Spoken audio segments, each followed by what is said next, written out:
मी Bhimrao Kadale Patil BKP मराठीमध्ये आपलं सर्वांचं स्वागत। आज नवीन दिवस, नवीन विषय, नवीन दिवसाची नवीन अशी चर्चा।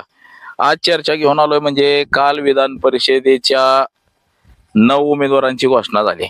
ज्या 9 जागा रिक्त झालेल्या आहेत त्या ठिकाणी उमेदवारी अर्ज दाखल करण्यात आलेले आहेत। तर यामध्ये अनेकांनी आपले पक्ष, आपले विचार खुट्टीला बांधून ठेवले आणि निवळ विधान परिषदेवरती आमदार म्हणून मिळावं म्हणून आपला पक्ष बाजूला ठेवून दुसऱ्या पक्षात प्रवेश करून उमेदवारी मिळवल्या, म्हणजे जसं की बच्चू कडू यांनी। तर या निवडणुकीला आता कोण कोण उभं राहिलेला आहे, काय काय कसं कसं आहे, किती उमेदवारांनी अर्ज दाखल केलेला आहे, या सगळ्या गोष्टींची आज आपण सविस्तर चर्चा करणार आहोत।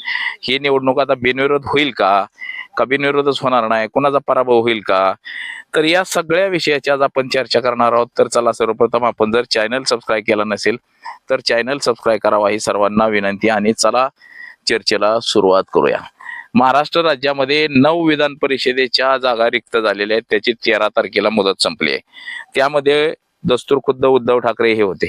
2019ला ज्यावेळेस निवडणुका झाल्या, पार पडल्या विधानसभेच्या, त्यावेळेस उद्धव ठाकरे यांना विधान परिषदेवरती घेण्यात आलं होतं आणि महाराष्ट्र राज्याचं मुख्यमंत्री करण्यात आलं होतं। त्यानंतर ते आता 2026 मध्ये त्या विधान परिषदेची मुदत संपली। मुदत संपल्यानंतर आता कोणाकोणाला उमेदवारी मिळेल, काय होईल याची उत्सुकता ताणलेली होती, शिगेला पोचलेली होती उत्सुकता। बऱ्याच जणांना वाटलं होतं की आपल्याला उमेदवारी मिळेल, परंतु अनेकांचा हेरमोड झालेला आहे याच्यामध्ये। जसं की राष्ट्रवादी काँग्रेसचे अमोल मिटकरी यांना दस्तूर खुद्द अजित पवारांनी उमेदवारी दिली होती, परंतु आता त्यांना उमेदवारी मिळालेली नाही। त्या ठिकाणी दुसऱ्या उमेदवाराला संधी देण्यात आलेली आहे। तसंच शिवसेनेतनं सुद्धा नीलम गोरे यांची सुद्धा आमदारकी ची मुदत संपलेली होती विधान परिषदेची, आणि त्यांना उमेदवारी पुन्हा देण्यात आलेली। तर त्यांच्या जोडीला जे एकनाथ शिंदे गटात अनेक जण इच्छुक होते, परंतु सगळ्यांना डावलून मात्र बच्चू कडू यांना त्या ठिकाणी उमेदवारी देण्यात आलेली आहे। म्हणजे बच्चू कडूंनी बाजी मारलेली आहे। तर आता हे सगळं असं झालेलं आहे बघा की या निवडणुकीमध्ये मात्र आता 10 उमेदवार उभे राहिलेले आहेत। नेमकं कोणाचा पराभव होईल हे सुद्धा आता बघावं लागेल। आता ह्याच्यामध्ये भाजपकडून 6 उमेदवार रिंगणात आहेत, तर राष्ट्रवादी काँग्रेस अजित पवारांच्या राष्ट्रवादीकडून 1 आहे, एकनाथ शिंदेच्या शिवसेनेकडून 2 उमेदवार आहेत, आणि ठाकरेंच्या शिवसेनेकडून 1, असे 10 उमेदवार आहेत। म्हणजे भारतीय जनता पक्षानं 1 उमेदवार एक्स्ट्रा उभा केलेला आहे की भारतीय जनता पक्षाचे 5 उमेदवारांचा अर्ज भरणं गरजेचं होतं, परंतु महाविकास आघाडीमधली जी फूट आहे, ह्या फुटीचा फायदा भारतीय जनता पक्षाला होतोय की काय, असं आता चित्र सध्या निर्माण झालेलं आहे। आणि आता उमेदवारांची यादी सुद्धा आपल्याकडे उपलब्ध आहे। जसं की प्रज्ञा सातव ह्या काँग्रेसमधून विधान परिषदेचा राजीनामा दिला आणि त्या भाजपमध्ये जाऊन त्यांना उमेदवारी मिळालेली आहे। त्यांचा पती राजीव सातव हे काँग्रेस घराण्याचे एकनिष्ठ कार्यकर्ते म्हणून आजपर्यंत त्यांनी काम केलेलं आहे, आणि एकनिष्ठता आता खुटीला बांधून ठेवली गेलेली आहे आणि त्यांना उमेदवारी भाजपकडून देण्यात आलेली आहे। तसंच प्रमोद जठार यांना सुद्धा भारतीय जनता पक्षानं उमेदवारी दिलेली आहे। संजय भेंडे यांना भाजपनं उमेदवारी दिलेली आहे। माधवी नाईक यांना भाजपनं उमेदवारी दिलेली आहे। विवेक कोल्हे यांना सुद्धा भारतीय जनता पक्षानं उमेदवारी दिलेली आहे। तर 6वा उमेदवार म्हणजे सुनील कर्जतकर यांना भारतीय जनता पक्षानं उमेदवारी दिलेली आहे। आता हे भारतीय जनता पक्षाचे झाले 6 उमेदवार, परंतु इतर पक्षाचे 4 उमेदवार आहेत।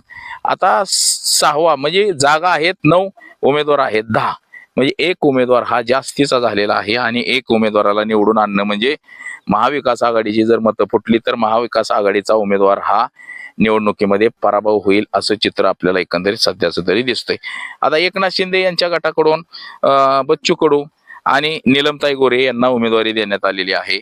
आता बच्चू कडू यांचे प्रहार पक्ष आहे, तो पक्ष एकनाथ शिंदेच्या शिवसेनेमध्ये तो विलीन करण्यात आलेला आहे, आणि विलीन करून एकनाथ शिंदे यांनी बच्चू कडू यांना या ठिकाणी उमेदवारी दिलेली आहे। बच्चू कडू यांना उमेदवारी देण्याचं कारण म्हणजे की एकनाथ शिंदे यांनी जे 2022 साली जे भलं मोठं असं बंड केलं होतं, जे शिवसेनेचे उमेदवार घेऊन पसार झाले होते, त्यावेळेस बच्चू कडू सुद्धा त्यांच्या सोबतीला होते, आणि त्या बच्चू कडूंच्या उपकाराची परतफेड म्हणून त्यांना विधान परिषदेची उमेदवारी देण्यात आलेली आहे। तसंच आता राष्ट्रवादी काँग्रेसकडून झिशांग सिद्दीकी यांना उमेदवारी देण्यात आलेली आहे. तिथं अमोल मिटकरी यांना अजित पवारांनी संधी दिली होती आणि अमोल मिटकरी काहीसे आता नाराज झालेले आपल्याला दिसतात. मिटकरी यांनी जे ट्विट केलेलं आहे ते सुद्धा चांगलं बोलकं ट्विट आहे. त्यांनी आपली नाराजगी सरळ सरळ उघड व्यक्त केलेली आहे, आपली नाराजगी. आणि हे सुद्धा आपण बघितलं पाहिजे. तर उद्धव ठाकरे गटाचं काँग्रेस पक्षाचं मत होतं की उद्धव ठाकरे यांनी आपला उमेदवार उभा करावा, परंतु उद्धव ठाकरे यांनी उमेदवार स्वतः उद्धव ठाकरे यांनी उभं राहावं असं काँग्रेसचं मत होतं. परंतु उद्धव ठाकरे हे स्वतः उभे राहिलेले नाहीत. त्यांनी अंबादास दानवे यांना उभं केलेलं आहे. आता अंबादास दानवे यांना उभं केलेलं आहे. आता काँग्रेसनं उमेदवार उभा केलेला नाही, काँग्रेसनं उमेदवार दिलेला नाही. काँग्रेसनं सांगितलं की आम्ही उद्धव ठाकरेंना पाठिंबा देऊ. म्हणजे उद्धव ठाकरेंचे 20 आमदार आहेत आणि काँग्रेसचे 16 झाले, 36 कोटा आहे 29चा. म्हणजे 7 आमदार अजून शिल्लक राहत आहेत. याचा अर्थ असा आहे की हे 7 उमेदवार जे आहेत हे सातीच्या साती जे आमदार मतदार शिल्लक राहतात हे नेमकं कोणाला जातात का ह्यांच्यातच फुटक पडती हे सुद्धा बघणं गरजेचं आहे. आता निवडणुकीची अधिसूचना झाली 23 एप्रिल 2026 ला. अर्ज भरण्याचा शेवटचा दिवस 30 एप्रिल म्हणजे काल मुदत संपलेली आहे. अर्जाची छाननी आहे 2 मे रोजी. अर्ज माघार घ्यायचा शेवटचा दिवस आहे 4 तारखेचा. म्हणजे ज्या दिवशी पश्चिम बंगाल वगैरे त्या पट्ट्यातलं जे मतदार आहे त्याची जी मोजणी आहे तो दिवस आहे शेवटचा. आणि मतदान आहे 12 मे रोजी मंगळवारी. म्हणजे एकतर एक उमेदवारानं माघार घेतली तर सगळ्या जागा बिनविरोध होतील. एका उमेदवारानं जर माघार नाही घेतली तर मात्र जागा बिनविरोध होणार नाहीत. असंच आपल्याला काही चित्र सध्याचं तरी दिसतंय. तर आता हे बिनविरोध निवडणूक होईल का बिनविरोधच होणार नाही हे सुद्धा बघणं गरजेचं आहे. आता 12 मे रोजी मतमोजणीचा निकाल आहे मंगळवारी 5 वाजता आणि संपूर्ण प्रक्रिया ही 13 मे ला संपणार आहे. आता मताचा नेमका कोटा कोणाकोणाचा कसा आहे हे सुद्धा आपण बघितलं पाहिजे. भारतीय जनता पक्षाकडे 131 आमदार आहेत, तर एकनाथ शिंदेच्या शिवसेनेकडे 57 आमदार आहेत. राष्ट्रवादी काँग्रेस अजित पवारांची 40 आमदार आहेत. म्हणजे महायुतीचे 9 उमेदवार निवडून येतील असं हे चित्र आहे.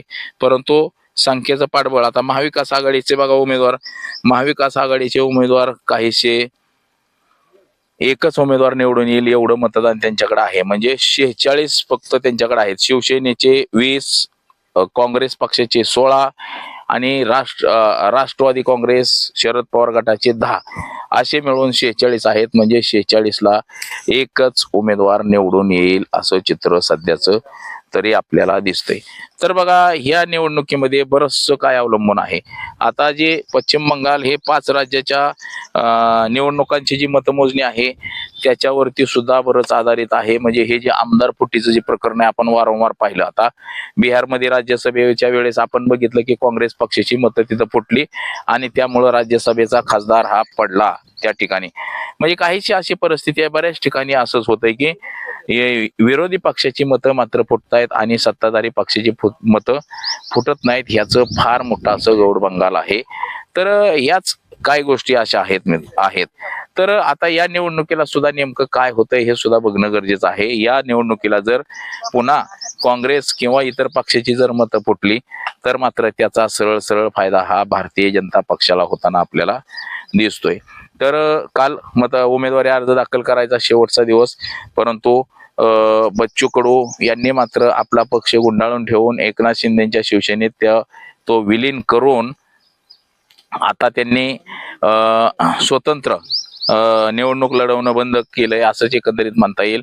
एकनाथ शिंदे यांच्या सोबत जाऊन म्हणजे एकनाथ शिंदे यांना सुद्धा बच्चू कडू सारख्या माणसाची गरजच होती. कारण की विदर्भ मराठवाडा त्या पट्ट्यामध्ये शिवसेनेचा मोठा प्रभावी असा नेता नव्हता.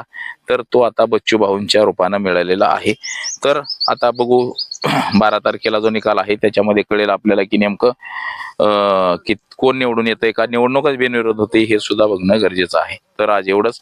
माझा सहकारी कॅमेरामन अनिकेत समी भीमराव कडाळे पाटील, BKP मराठी, इंदापूर, पुणे.